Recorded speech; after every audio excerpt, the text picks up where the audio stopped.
Magandang gabi po sa ating mga manunood. Hala, nangyari na ang kinatatakutan natin para sa kaligtasan ni Dara. Bahay ni Dara pinasok ng mga magnanakaw at may mga gamit na nagkasira. Sayang naman, malapit na sana matapos, ngunit bakit ganito ang nangyari? Nagkasira-sira ang tiles, nagkabasag-basag.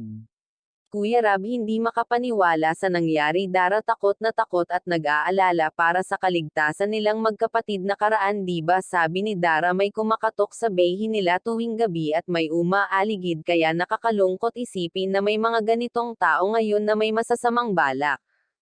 Sa sponsor ni Dara, sana ay mapabuti po ang kalagayan ng magkapatid. Sana marami pang tulong ang dumating sa kanila dahil deserve nila ang tulong na binibigay nyo sa magkapatid. Kuya Rab, todo support sa pangarap ng ating Chinita na makapagtapos sa pag-aaral, dahil ito na lamang ang tanging kayamanan na maitutulong niya kay Chinitang Dara. Ang suportahan ito dahil wala ng ibang tutulong dito sa pangarap ni Dara kundi ang Kalingap team at syempre ang ating mga solid supporter at mga sponsor ni Dara. Sila ang sumusuporta dahil sa pamamagitan ng mga binibigay nyo tulad ng cash na pera. Yun na ang pananggagastos ni Dara sa araw at panangmimerienda sa mga trabahador ng kanyang bahay dahil malapit na itong matapos, kaya malaking pasasalamat ni Dara sa mga tumutulong sa kanya dahil matutupad na ang matagal na niyang pinapangarap na magkaroon ng bahay. Tuwing birthday niya ay ito ang tanging hiling niya at ngayon ay nagkator-oro na, kaya napakaswerte ng ating Chinita at maraming mababait na tumutulong sa kanya. Tatay ni Dara tumawag na uuwi daw sa Pasko, sana nga po para makumplito na ang ayos ni Dara ngayong magbabagong taon, na sana raw mabuo silang pamilya, tatay niya, ate at silang dalawa ni Bea.